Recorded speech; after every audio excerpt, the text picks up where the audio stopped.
আমরা শুনে নেব আরো একটি আবৃত্তি পরিবেশন করার জন্য মঞ্চে আমন্ত্রণ জানাচ্ছি আত্রেয়ী সামন্তকে।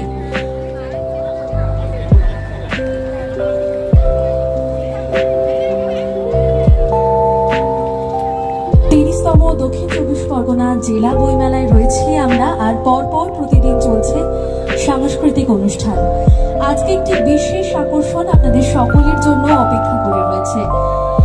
যে জিনিসটি আজ উপস্থাপিত হতে চলেছে, আমি এইটুকুনি বলতে পারি যে বহুদিন পর আমরা সকলে এবং তথাপি বজবজের মানুষজন এই জিনিসটা দেখতে ঠাকুর রবীন্দ্রনাথ ঠাকুর